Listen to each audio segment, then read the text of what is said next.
Welcome back, Wanderers. Today we are on another adventure. Go figure, that's why you're here. You want to watch our adventures, and we want you to watch our adventures, so watch our adventures. And if you are new here, this is Wander With Us, and I'm Samantha. And I'm Brian. You know, just because you don't know us. And today we are at Bulleit Distilling Company. Or Bulleit Distillery? Yes. Ah, okay. So, we are here for a tour. We hope to be educated on the Bulleit Distilling. Yep. So, more bourbon, more distilling, more fun.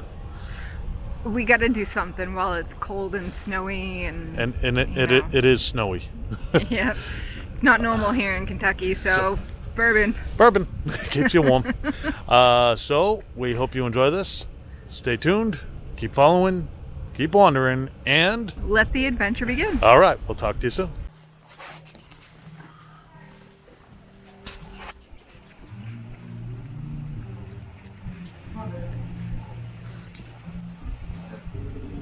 I want to sign the ones up there.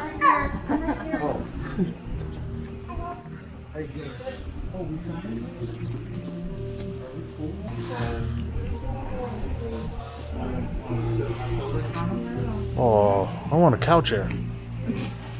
I said the same thing. One of those bidding wars. All right, you win. And I'll go to that circle right there. And I'm waiting on 2 more people, so if they show up, they will go to that circle, right? How are y'all doing today? Good, yep. Good. Well, my name is Maggie. I'm going to be legal on this tasting. I want to go ahead firstly and kind of apologize for the glare on our screens. We have never had this much snow out here before. We didn't realize that the snow causes sort of a back glare on our, important pioneers for Bulleit. So after the tour, if you all want to get a closer look at them, feel free to kind of walk back up here and check them out.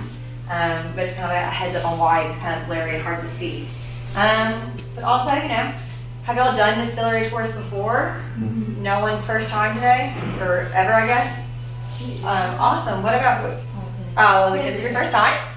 No, it's not. I was like, it's exciting, but it is. Yeah. What about with Bulleit? Anybody ever, do you guys drink a lot of Bulleit, or anybody new to maybe Bulleit in general? You are? Awesome. This is fun. I can't wait to show you guys why I love this brand so much then. So you all, Bulleit is a younger brand on the Bourbon Trail. We were started in 1987 by our founder right here, Tom Bulleit. Tom Bulleit actually grew up in Louisville, Kentucky, which is about 40 minutes down the street that way. He was an attorney for about 20 years first, and he practiced law. Then in 1987, with the help of his lovely wife, Miss Betsy Bulleit over here on this end, he decided to resurrect his great-grandfather and Francis Bulleit's high rye bourbon recipe. Flash forward about 40 years or so, we've become one of the fastest-growing bourbons on the market. It's kind of incredible the demand for Bulleit that we've gotten in such a short amount of time. But Tom and Betsy, they could not get, this bourbon to where we are today by themselves. They've had, very lucky friends along the way to kind of push them to where we are today. So I'll introduce y'all to them right now.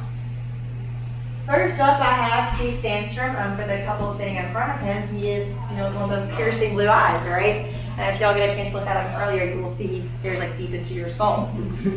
Steve Sandstorm, though, for you all, is responsible for designing our iconic Bulleit bottle. Those of you who drink Bulleit, I'm sure, are well acquainted with this bottle by now, right? Steve Sandstorm wanted to make a bottle that was very easy to spot, either on a liquor store shelf or a bar. You're always going to know it's Bulleit.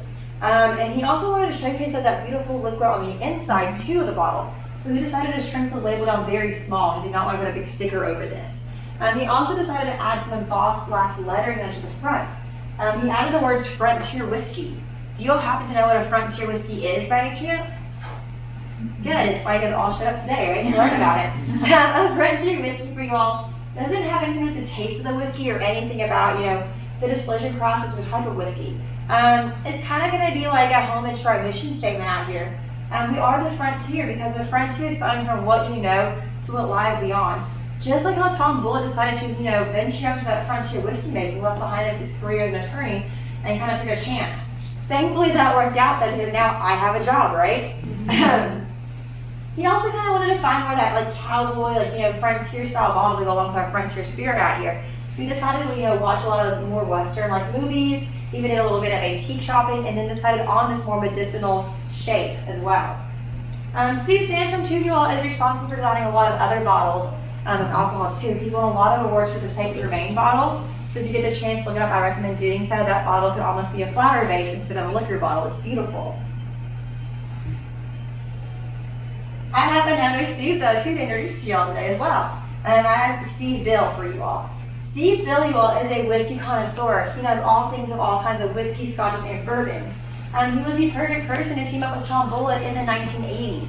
Now, when Bulleit was being launched, we were kind of going through our Great Bourbon Depression. It was kind of a bold statement to do at the time, was to start a bourbon brand.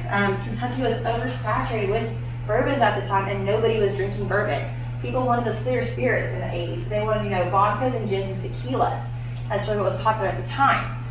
So Steve Bill, with his knowledge, was like, listen, Tom, let's take Bulleit out of the oversaturated Kentucky market and let's try to push it out west. Let's go out to the California region, the San Francisco area, more importantly. San Francisco at the time was kind of a hot spot. They were doing a lot more experimental drinks out there and kind of made Bulleit more of a bartender's bourbon with this. With Bulleit's high rye recipe that we have, they found it was the perfect bourbon for those Manhattans and old fashions, and kind of brought back the use of those prohibition style cocktails. So really fun and interesting for that. Then eventually in Kentucky, we started to appreciate our bourbon a bit more and brought the brand home, and here we are today for you all to come and visit us. And last but not least, you all, I have Lisa Schulte. Lisa Schulte for you all has nothing to do with whiskey making or distillation or anything of, you know, bourbon sorts. And we have actually nicknamed her the Queen of Neon. She is the first person to ever head our Frontier Works projects. So for you all, the Frontier Works projects are Bulleit collaborates with different artists from across the country to showcase Bulleit in cool and unique ways. I said she is the Queen of Neon, so she constructed this beautiful neon billboard for us. It's still on display in LA Grand Central Market. There is a picture of it in that second shelving unit. If you're to go on the bus or even after the tour, come back up and check it out. It's pretty cool. I've had actually a friend go visit it before and send pictures of it, and it's beautiful. I was mind blown and super jealous of her. But something that you all can see here with your own eyes is going to be that tattoo billboard that you may have noticed when you walked in. So about 16 different tattoo artists came together to create this billboard. Each tattoo artist was given their own square and kind of given free range on what to put on their square. The only rule they had to follow was, you know, what part of Bulleit and what part of the border they had. Everything else was totally up to them. So every time I look at it, I do kind of notice new and unique things about it. So it's a fun piece to kind of take some time and really admire. We are going to notice some other examples of the Frontier Works projects along with the bus and the distillery. So kind of keep your eyes peeled for those. I'll also point them out though too. Frontier Works projects that I had mentioned. So this is a graffiti art piece by a Louisville local graffiti artist by the name of Braylon. He did a more like Berlin Wall kind of inspired piece for us out here. So like I mentioned, Bulleit is a younger brand that started in 1987, correct? The facility that the visitor center and the distillery are pretty new sites as well. So since everything is so new, we've done a different approach on things. We focus a lot more on our sustainability efforts out here at Bulleit. Everything that you have seen and do has kind of been done with an intensive purpose for it. So this mural kind of describes what we're doing out here. You'll see things like reduce, reuse, and recycle in this mural. You'll see things like non-GMOs. There are no GMOs in any of our grains that we use here on site. You'll see things like zero emissions. This is a propane-powered bus that we're on right now, you all, so there are zero emissions going back out into the atmosphere. Kind of a cool thing. So everything that you kind of see is always done with there's an intention behind it, kind of, to kind of monitor our sustainability efforts and kind of keep, more of a mindset kind of for us out here at Bulleit. This is your first look, though, at the Bulleit Distillery. Yay. I love the enthusiasm. Yay. It's so refreshing. There is that body of water, though, in front of the distillery. So Bulleit uses natural limestone filtered water in all of its products. It's part of the reason why some of the best bourbon comes out of Kentucky is our water source. We use Guys Creek Marina, though, which is across the street when you all pulled in, if you noticed it. But majority of Shelby County uses that marina as their daily water source. So we built this retention pond, so we only pull what we need to make Bulleit bourbon. That way there's no strain on the water source here for the locals of Shelby County.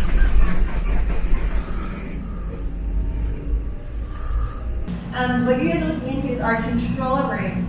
This is going to monitor the entire distillation process from start to finish. So when the grains come in, all the way to when it needs to go to barreling. They're kind of, in charge of everything out here. There's them, and I wanted to point out the wall art. So in collaboration with that tattoo billboard, Bulleit also did a tattoo bottle collection too. So a couple of different artists were lucky enough to get their artwork put on tattoo bottles that went out to different markets to be sold. So be on the lookout for maybe your favorite city or someplace you've been to before, or you even want to go visit one day. All right, so here at Bulleit, we're using 3 grains in all of our products. We are using corn, rye, and malted barley. So Bulleit has kind of a unique mash bill. We are going to be doing a mash bill recipe of 68% corn, 28% rye, and 4% malted barley. That 28% rye classifies as a high rye bourbon. Typically, your rye bourbons are going to be anywhere from about 10 to 15% rye. Almost 1/3 of our recipe, though, you guys, is going to be rye. What that means is, for the taste of it, it's going to be a bit more of a spicier, peppery taste, right? The sides of your tongue might get a little bit more spice and heat. Even the tip of your tongue can kind of get a little bit more of that flavor. Then it's going to slowly travel down and really warm up your chest there. We decided for this mural up on the wall to show you what our mash bill looks like, kind of in comparison to popular ones that are out on the market for other brands. The top one is going to be Bulleit, that beautiful Bulleit orange, right? But you can see though how much rye we really are using in that recipe. And if you can compare it to a high corn is going to be a lot more of a corn intake than rye. High corns are very sweet tasting bourbons though. They're going to be more of a sweeter tasting overall. Then there's also going to be a high wheat. High wheats are not going to have any rye in them whatsoever. They're going to be switched out for wheat, and those are going to be a very mellow, smooth tasting bourbon. I kind of always think about it in terms of bread for my best, right? Your cornbreads taste different than your rye breads, which taste different from your wheat breads. So just kind of changing up the ingredients really can change up the flavorings of these whiskeys and bourbons as kind of, a mindset for you to think about. So for us to have the very best bourbon, then we have to have the very best grains, right? So all of our corn is going to become locally sourced from about a 30-mile radius from the distillery itself, very close by. The rye, however, that we get that from places like Scandinavia and Norway. Rye needs really cold, crisp climates to grow the best in. And unfortunately here in Kentucky, we usually don't have that cold of weather. It's kind of a weird time for us, there's some snow. We never have some snow here. And then we get the malted grown in places with those high altitudes. So Montana, Dakotas, Colorado, that kind of atmosphere out there. So when the grains come in, then we're going to check for a number of things. We're checking for quality control. So making sure there's no cracked kernels, all the kernels are pretty good shape. We're checking for things also like moisture, making sure it's not too wet or anything. And then lastly, we're also checking for foreign objects, making sure that there's no leftover grains from other grains, tobacco products, even soybeans can be left behind too. It can ruin the taste of our bourbon. Once our grains get approved though and they're accepted, they're going to go to what we call our grain hopper. The grain hopper is going to hold the grains like a measuring cup until it's time for the milling cycle. Milling you all to take the grains in their full kernel form, and we're going to mash them down into a fine powder consistency. It's going to look a little bit like this though. And feel free to stick your heads in and look, just not touch please. Yeah, they're going to become a fine powder consistency. It's going to kind of speed up our cooking process out here. When it's in a fine powder form, you can use, lesser heat. You also can cook on a shorter time span, so it kind of helps us speed up the process out here at Bulleit. All right. So we have our grains. We have, taken them from their full kernel form, and we have milled them down to a fine powder consistency. It's time to cook them. Do y'all have any more questions about the grains before we move on? All right. Well, let's go find out what happens next then here at Bulleit.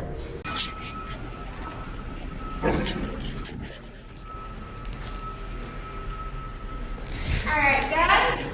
Small little recap for you, right? So, we have the mash, put it into our fermenters, last for 72 hours, turn it into distillers beer this way.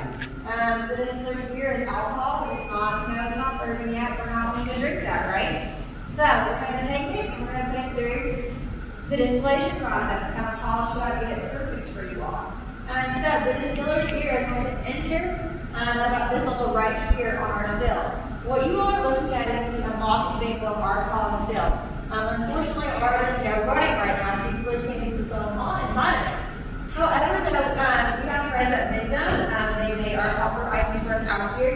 they live in one of the world's leading coppersmiths. They're located in Louisville, Kentucky, and they have been used for hundreds of years. You may have heard of it before, the Bourbon Trail will appear again one day though. But they did this for us, you can kind of get a sneak peek of what's happening inside of our bottle still. This is just the top third portion of what ours looks like. Ours is actually about 40 feet tall and 52 inches in diameter, so just a little bit bigger than this one, right? But like I said, the distiller's beer is going to enter on these metal ring plates right here. Now, due to gravity, the distiller's beer is going to fall to the ground, right? As the beer falls to the ground, you're also going to be shooting up hot stick to the top of the still. As the beer falls to the ground, the solids and liquids will be separated. All the solids are going to go to the bottom of the still. When we're actually using those grains to go back and feed local livestock here in Shelby County. That's another way we're trying to be a zero-waste distillery and always going to be mindful and give back. Now, like I said, we're also going to be shooting up hot seed to the top of the still as the beer is falling down. So when the hot seed mixes with the distiller's beer, the alcohol that's in that beer will turn into a vapor and travel up to the top of the still as well. It's going to go over the top of the still and it's going to hit what we call a condenser. The condenser will turn it back into a liquid again. And then we're going to do a second round of distillation out here at Bulleit. Once it goes off the still though, we're not going to call it distiller's beer anymore. Excuse me, we're going to call it a person they call White Dog. Has anybody ever tried White Dog before? White Dog is that high proof alcohol, it's a clear liquid, there's not any flavor to it though, right? It's just strictly heat. If you get the chance to ever try White Dog, I recommend putting your finger in that bottle, straight to the tongue, you'll feel that alcohol evaporate off almost immediately. So we don't want to drink that, right? It's not going to be tasted, it's not that's not bourbon that we want to drink. So, what we do with that White Dog, we're going to go through 2 rounds of distillation. You're going to put it into one of our barrels. Alright, you all. So here at Bulleit, we are using new American white oak for all of our barrels. The reason why we use white oak for our barrels is one, there are a ton of white oak trees. We get all of our barrels, the trees for those out of the Ozark region of the United States. But also, white oak has a lot of similarities to fruit trees. They're very sweet, but what the majority of your bourbon's taste is going to come from the barrels themselves.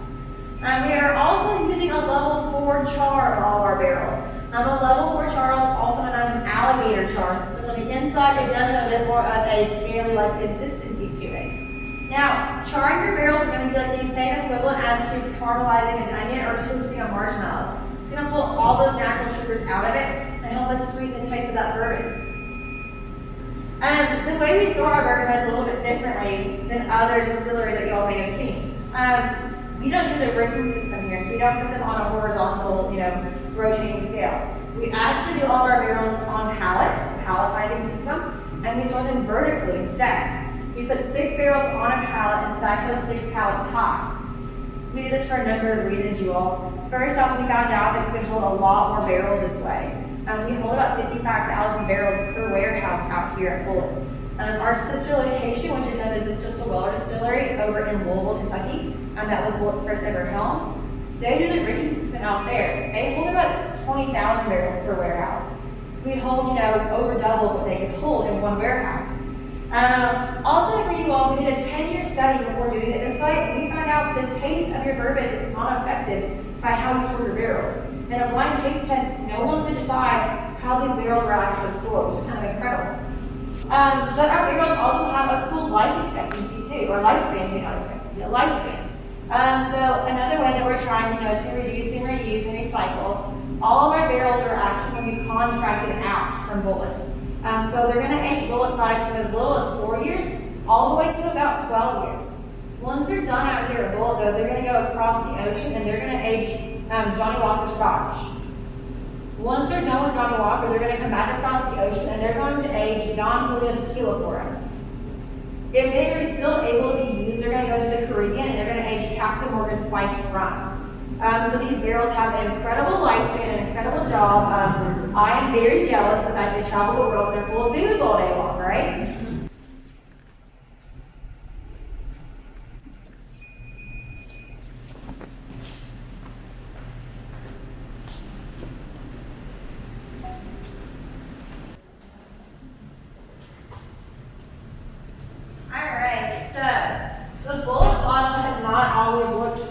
You all know it as today. One of the very first ever, drawings, prototypes, types of the bottle was going to be a very generic bottle shape with a huge label over it. And then they also considered putting it into a box. That means that you couldn't even see what the lid looked like on the inside until you brought it home and poured yourself a glass. So it's maybe kind of in this one right here for you all. Then Steve Sandstorm came on board and he was like, you know, this is an iconic product. Let's give it an iconic bottle shape too that everyone will always recognize, right? So one of his first designs actually was going to have more of a green medicinal type of glass. That means, you know, you still couldn't see the beautiful liquid on the inside until you poured the glass when you got home. Then after some trial and error, they decided to do the clear glass like we have today. Having that clear glass out on the bottle gives us a lot more room for, you know, creativity when it comes to the Bulleit bottles. That's kind of how we've been able to do like those tattoo style bottles like this one. Just kind of be on the lookout, you know, you never know what we're going to do next with our bottles though, right? So this first one that we're going to try is going to be our flagship product. It's an original recipe that Tom Bulleit came out with in 1987. It's going to be the 68% corn, the 28% rye, and then the 4% malted barley. This one too has been aging anywhere from about 5 to 7 years. And then also it's going to be 90 proof. Go ahead for me, go and pick up number 1, right in the set number 1, and just smell this one first for me.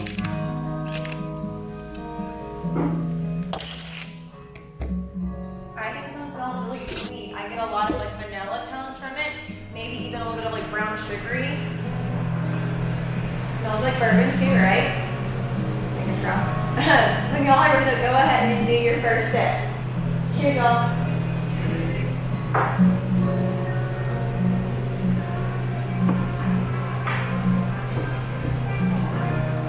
That threw me off at first. I was like, that's a new sound.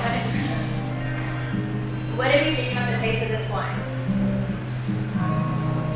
It's sweet, but you get that same kind of spice, right? Maybe some vanilla towards the front of your mouth. And then does anyone's like side of your mouth kind of tingle a little bit? Yeah? And then it's going to slowly travel down your throat and really warm up your chest. And we call that chest window our Kentucky hug out here at Bulleit. Anybody in here from Kentucky? Am I the only one from Kentucky? Alright, you know what that means? The only hugs y'all should have if you're nice bourbon Bulleit Kentucky hugs in, right? Go ahead and pick up number 1 for the scent. Now, just smell this one first. Smells super sweet, right? This is going to be vanilla and then charred oak. So we kind of agreed, right, that Bulleit had sweeter notes to it. You know, we first smelled it, we got some, you know, brown sugar, some vanillas, and then we drank it and we kind of agreed there was a subtle sweetness to it. So we're going to try to amplify that sweetness, guys. However, then we also added the charred oak. The charred was going to mimic the barrel in a way for us. And maybe see if we get any more barrel tones coming out of this. Alright. Your next is we're going to sniff. We're going to sip. We're going to sniff again. So sniff, sip, sniff. Back and forth. Cheers, y'all.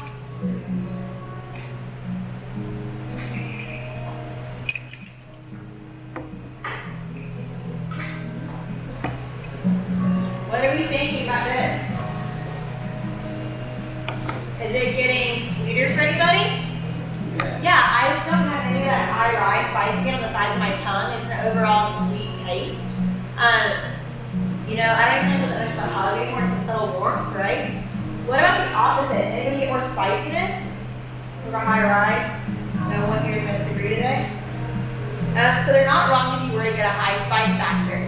There actually are people out there who, when they smell the sweet vanillas and that simple, and then they drink Bulleit, which has a sweeter notes to it, the two vanillas are almost canceled out by each other, and they are left with a more of a high rye spicy finish.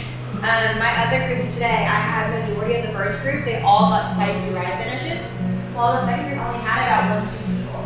So it's kind of crazy to see just how different all of our taste buds really are from each other. I watched like mothers and daughters and fathers and sons kind of fight over who's right. But there's also no wrong answers, guys. The next one that we're going to do, though, you all is going to be our Bulleit 10 year. So the Bulleit 10 year is the same mash bill as the orange label. So 68% corn, 28% rye, and 4% malted barley. This one though is going to be aging a little bit longer. That's why we call it the Bulleit 10 year. It's going to age from anywhere from 10 to 12 years now. and it's gonna have a slightly higher proof. We're gonna age some anywhere from, we're going to have to be proofed at 91.2. It's been a long weekend for me. So we went from 5 to 7 years, 90 proof, to 10 to 12 years at 91.2 proof. So not a ton difference in proofing. Don't pick up number 2 though and smell this one. This one smells, you know, a little bit sweeter for people, right? Maybe some stronger caramels are coming out to you. Maybe stronger vanillas. I get more of a like woodsy smell though, like a slight leather kind of campfire-ness whenever I smell the 10-year. And then some people get more of a like fruity undertone. They get like some cherries, chocolate covered cherries, oranges kind of come out to them a little bit, right? When y'all are ready, go ahead and do your first sip. Cheers, y'all.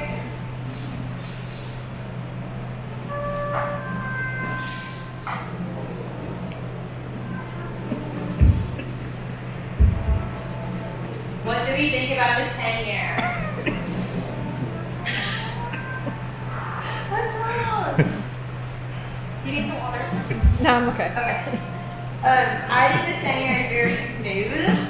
I think it's very easy to drink, very velvety, a little bit creamier taste. I don't get near some high rice spice. I get a slight warming, but nothing too crazy for me. The 10-year, you guys, so 10 to 12 years is the sweet spot of your barrel. It's where you pull the most, like, you know, smooth, velvety notes from that. Anything after the 12-year mark, you might be getting into more of a tan and leathery kind of taste. And anything into the that is more that spicier Bulleit taste that we know of with the orange label. When you want to pick up number 2 and smell this one now. This one I think people sell, it smells like Old Spice sometimes, right? Baby powder. I also give people guessing like, you know, cedar closets and cedar chests. Yeah. But for this one, we decided to put in here apricot. So if you're getting like a fall spice fruit basket, and you have like those stone fruits, like apricots, peaches, plums, that, you know, hit centers with a really juicy outside. And in terms for the woodiness, it's going to be new oak for this one. So think of, you know, like a freshly chopped down tree. You can brand new barrels before you even decide to char them. Very freshness. When y'all are ready, go ahead. Sniff, sip, and sniff.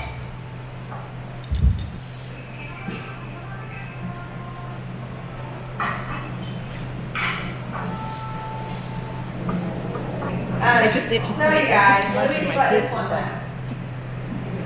Is it wood? Anybody get that more smoky wood kind of taste then? What about sweeter notes? It softened it up. Anybody get some sweeterness? It was sweet. What about more spice?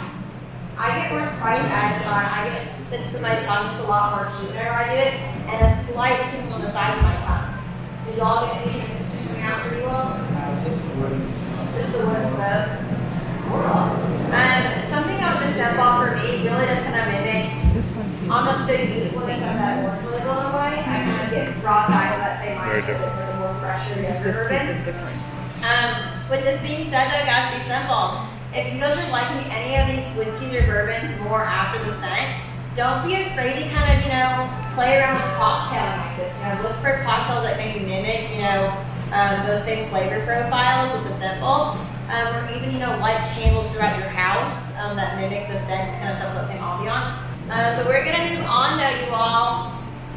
But we're gonna kind of stray away from bourbon. Do you all know what's next? Someone say rye. Thank goodness, you guys are a smart group. Yesterday I had a group and they asked what was next and they said tequila. And I've also heard vodka before too. So the fact that I heard some rye, I'm like, okay. All right, we got this, we got this. I also hear sometimes the green one, which I will take that answer as well. This is the green one, right? Context is. Anybody in here drink rye whiskey though? Not a single soul? Oh, this will be fine. So you all are bourbon drinkers from what I'm gathering. So do you all know that bourbon has to be at least 51% corn in the recipe for it to be considered a bourbon? If you don't know by now, somebody will drill it into your head one day. I'll spare myself the speech on that. But you guys, rye whiskey has a similar kind of rule. Rye whiskeys have to be at least 51% rye in their mash bill, in their recipe, to get the words rye whiskey on the bottle. Here at Bulleit, our mash bill is going to be 95 rye and 5% malted barley, meaning there is no corn whatsoever in this product. This rye whiskey too is also the youngest age statement. We age it for 4 to 6 years. That's all it needs to take to be this perfect for rye whiskey. We also decided to proof this one back at 90. 90 is a good standard proofing, you all. It's not going to be too hot and it's not going to be too mellow. A nice middle ground. Go ahead, pick up number 3 and smell this one.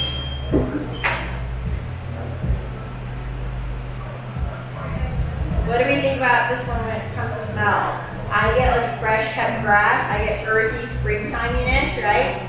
Anybody get more of a citrusy though kind of note? Like orange. Orange. What about medicinal? Anyone getting licorice or spearmint? Spearmint. What about straight alcohol? Anybody get that? I get a lot of that. What does it get? Hopefully it'll taste better than straight alcohol. But when y'all are ready to go ahead, cheers y'all. First sip.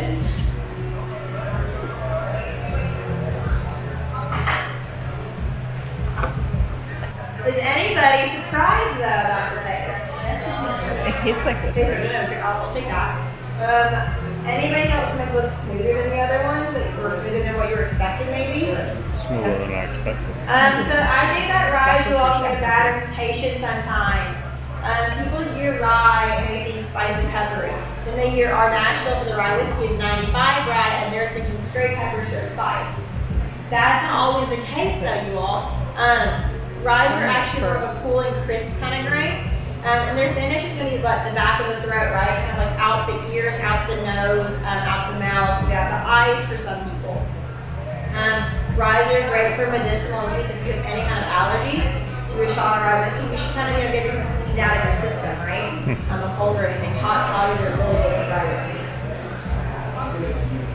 Go ahead though for me and pick up number 3 and smell this one. It's like a Christmas tree. Christmas tree? This one, you all, is going to be grapefruit oil and chamomile. So if you're getting more of a citrusy tone, it's going to be the grapefruit. If you're getting more of an earthy floral kind of vibe, like lavender, rosewater, it's going to be the chamomile. I have had some guests that have been saying pine a lot. All right, guys, go ahead, sip, and sniff.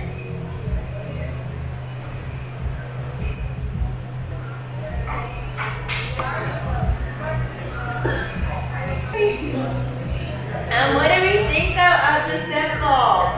Who got it citrusy? Who got more citrusy notes? Sweeter notes, anybody, right? What about more floral tones? And who got more spice? Was there a couple people get more spice on that? I really comes out from that. Alright, you guys. We're gonna go though back to bourbon. This is the Bourbon Trail. It's time for the barrel strength.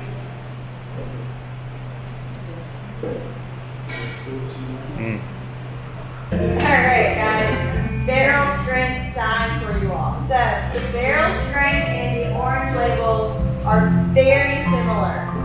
So we're doing the same mash bill again, right? 68, 28, and 4. We're doing the same age statement too. These are both aging 4 to 6, 5 to 7 years. It's been a long weekend. It's only been 3 days too, but it's been a long weekend. 5 to 7 years, you all. What was the proof on this one? Who remembers? 90. This is a smart group.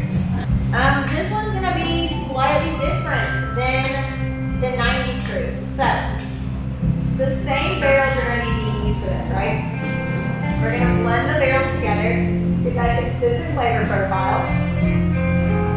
But we are not gonna add any water to this whatsoever. We're not gonna proof it down in any way. We're gonna send it straight to bottling. We're gonna try batch number 6 today. Anybody know the proofing on this? Wanna guess? 110? 120? We're gonna do right in the middle almost. It's gonna be 116 proof for you all today. Now, I did say batch number 6. So, since there is no water added to our barrel strength, it will always have a slightly different proof every time we batch it. So, here at the Visitor Center, we have sold enough to get up to batch number 6. However, your liquor stores may have still an older product batches 2, 3, 4, even 5 as well. So there might be a slight difference in fruit. This is the lowest I've seen it is 116. I've seen it as high as 125. So it's a slightly different in fruit, but honestly, I've had both 116, 122, 125. I cannot tell a difference in fruit. It's hot, it's not hot after a while. Pickup number 4 for me, you all. Smell this one.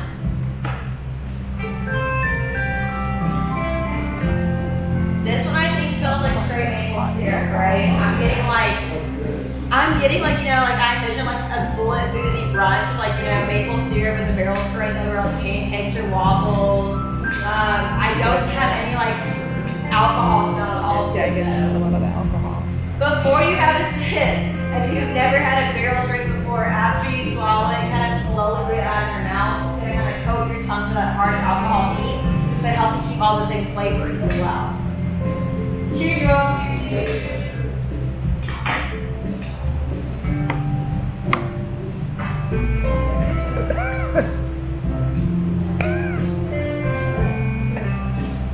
What do we think about this one?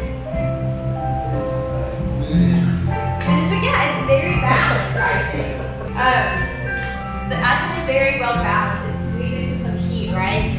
And it's kind of the back of the throat, and then you watch it kind of drip down your throat, and it really warms up your chest, to your arms, to your fingers, to your legs, to your toes even, right? I'm sweating. The barrel, you're sweating? I'm sweating.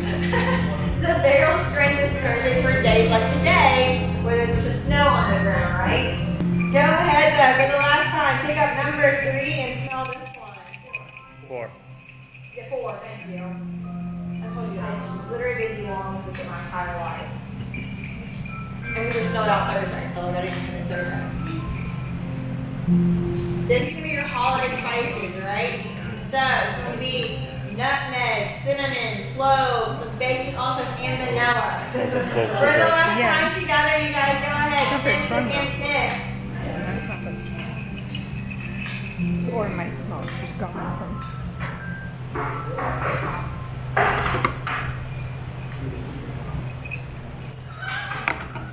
What do we think about this taste? I hope the little, What is it? I think the little babies will drop. That also will.